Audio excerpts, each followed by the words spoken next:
여러분, 지금 행복하신가요? 라고 물었을 때 1초의 망설임도 없이 네! 라고 대답하는 사람이 과연 우리나라에서 얼마나 있을까요?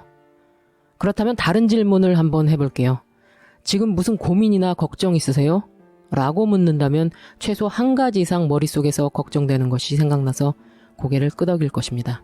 지금 우리나라는 국민 총소득이 약 40년 전에 비해서 300배 이상 증가했습니다.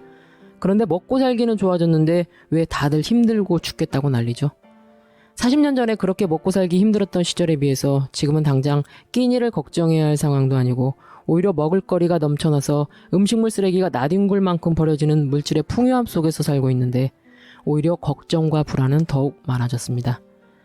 예전에 농업 중심에서 지금은 도시로 편중되는 도시화 시대인데 그렇게 사람들이 모여 사는 도시에서 우울증에 공황장애 등 여러 정신적인 질환 등에 많은 사람들이 힘들어합니다.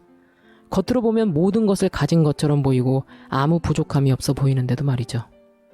돈도 잘 벌고 나름 사회에서 인정받는 스펙도 화려하고 성격이나 외모 등도 준수하고 흔히 사람들이 부러워할 만한 위치에 있는 사람들이 도대체 왜 정신질환에 시달리거나 심지어는 마약 중독자로 빠지거나 왜 그렇게 나락으로 떨어지는 걸까요? 미국의 마약 중독자의 거리에 모여 사는 이들을 소재로 다룬 다큐 영상을 보니 참으로 씁쓸하더군요. 마약 중독자들은 밤이든 심지어는 대낮에도 거리에서 마약에 취해서 좀비처럼 자기 몸도 못 가누고 흉측한 몰골로 거리에 나뒹굴면서 참으로 불행해 보이는 인생을 살고 있더군요. 그들의 과거를 들춰보니 충격적이게도 아주 잘 나가는 전문직이거나 사업가이거나 아니면 부모들이 재벌급에 준하는 부잣집이거나 거의 다 고학력자들의 부자라는 공통점이 있었습니다. 그런데 한창 잘 나갈 때 승승장구하다가 실패를 하거나 슬럼프에 빠져서 그 고통을 잠시 잊기 위해 마약에 손댄 게 결국 중독자의 길로 가는 수순을 밟고 있었습니다. 어느 나라를 막론하고 지금 너무나 많은 사람들이 마약의 환각 상태에 버금가는 자극적인 쾌락을 맛보고 싶어합니다. 유튜브의 역사가 20년도 안 된 현재 구글이 만든 유튜브라는 영상 매체는 전 지구상의 미디어를 독점하다시피 자본을 독식하고 있는 상태입니다. 그렇게 급격하게 빨리 성장을 한 유튜브는 자극적인 재미 위주의 영상들이 인기를 얻으면서 그런 소재들이 엄청난 돈을 벌게 됩니다. 그걸 보는 시청자들의 입맛을 또 계속 맞춰야 하니까 더욱더 자극적인 컨텐츠의 소재를 만들게 되는 문제점들이 생겨나고 있습니다.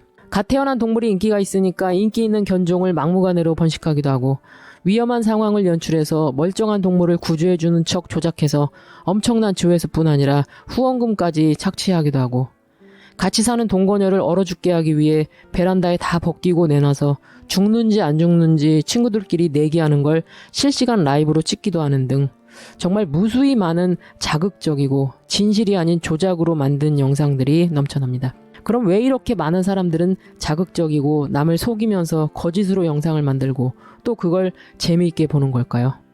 그건 자극적인 쾌락이 인간의 신경계를 매우 흥분하고 들뜨게 하기 때문입니다.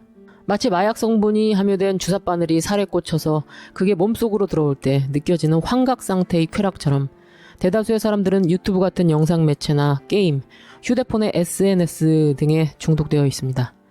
휴대폰이 손안에 항상 있어야 되고 밥을 먹을 때나 심지어는 잠자리에 들기 전까지 옆에 있다면 거의 중독입니다. 그리고 유튜브 채널이나 인스타 같은 SNS 채널을 운영하는 사람은 쉴 새 없이 무언가를 찍어서 올리고 좋아요나 조회수에 집착합니다.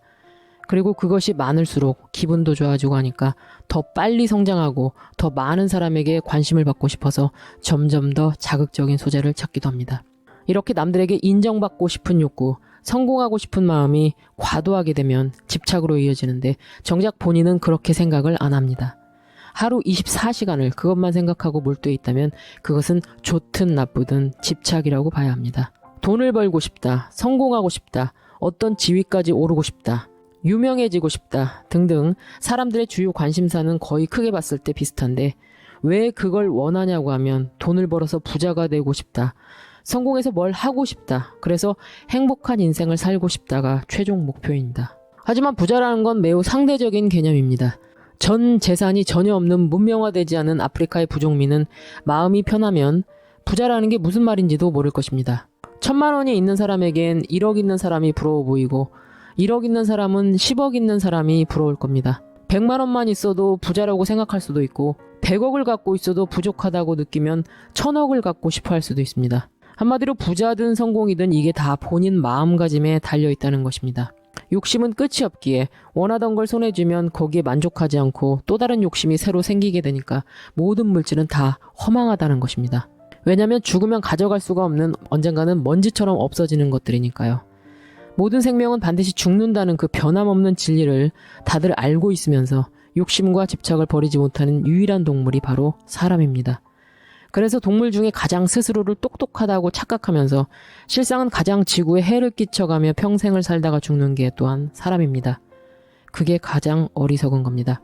인간을 제외한 수많은 동식물은 서로 상호 보완 협력하면서 살지만 유일하게 인간만이 환경을 파괴하며 자신의 이익을 위해 동식물을 죽이고 없애는 것도 서슴지 않아 합니다. 그래서 난 평생을 마음속에 지구와 온 세상의 동식물들에게 원죄를 안고 살아갑니다. 나도 같은 인간이니까요. 다들 여러 이유를 대면서 행복하고 싶다고 외칩니다. 하지만 말은 행복해지고 싶다고 하지 정작 행동은 불행해지고 싶어 안달이 난 듯한 모습으로 살아가는 경우가 많습니다. 이런 유형은 불행할 수밖에 없다고 생각합니다. 첫째, 남에게 인정받고 싶은 욕구가 과도한 사람. 예를 들면 여자는 명품이나 비싼 장신구나 성형 등으로 과시를 하는 유형, 남자는 고급 외제차나 권력 등으로 힘을 과시하는 유형. 두 번째, 부모라면 자식 또는 사람이 동물을 키운다면 상대에게 과도하게 집착하는 유형. 상대를 자신의 소유물인 것처럼 일거수일투족을 다 알아야 하고 사랑하니까 그런 거라고 하지만 만약 상대는 그런 과도한 관심에 힘들어한다면 이것은 분명 집착입니다. 세 번째, 평생을 흙을 만지고 살지 않는 유형입니다. 자신의 손으로 상추 한 포기를 심어서 키워 먹어보지 못하고 모든 농작물 또는 동식물 등을 키워보지 않고 오로지 돈 주고 사 먹거나 동물도 돈 주고 사서 키우다가 실증나면 버리는 유형은 불행을 스스로 자초하는 유형입니다. 우리 모두는 이 대자연의 아주 작은 먼지 같은 존재에 불과하다는 걸 깨닫고 인정해야만 비로소 불행에서 행복으로 전환되는 계기가 될 것입니다. 제가 존경하는 사람 중에 한 분이 법정 스님입니다. 살아계실 때 쓴 책 중에 가장 유명하고 널리 알려진 책이 무소유라는 책이 있습니다. 저도 그것을 한 몇십 번 보고 또 봐서 어떤 대목은 외울 정도로 깊은 감동을 받기도 했는데요. 그 무소유라는 책에 생텍쥐페리의 어린 왕자도 잠시 등장합니다. 어린 왕자는 나비나 잠자리가 많이 날아다니는 곳을 흥미진진하게 보고 관찰하며 별이 어느 자리에 얼만큼 있고 이런 자연의 모습에 관심이 있으면서 그런 친구를 사귀고 싶어 하는데요. 많은 사람들은 몇 억짜리의 비싼 집에서 누가 사는지, 집이 얼마짜리인지 이런 숫자에 더 관심을 갖는 게 도무지 이해하기 어렵다고 합니다. 저도 그 어린 왕자처럼 생각이 갔습니다. 왜 죽어서 짊어지고 가져가지도 못하는 비싼 집, 비싼 차, 언젠가는 없어질 권력에 왜 스트레스를 받아가며 집착하는 걸까요? 대자연 속에서 내가 그 자연과 동화되면서 편안한 감정과 좋은 기분이 느껴질 때 나오는 잔잔한 미소. 이런 감정이 행복이 아닐까요? 무소유에서의 그 유명한 명언, 공술의 공수거. 우리 모두는 잠시 생명이라는 옷을 입고 숨을 쉬다가 모든 걸 다 내려놓고 호련히 자연으로 돌아가야 하는 자연의 아주 작은 일부일 뿐입니다. 즉 빈손으로 와서 빈손으로 가야 합니다. 소유와 집착을 내려놓을 때 내가 바라는 진정한 행복이 비로소 내 마음에 싹틀 거라고 생각합니다.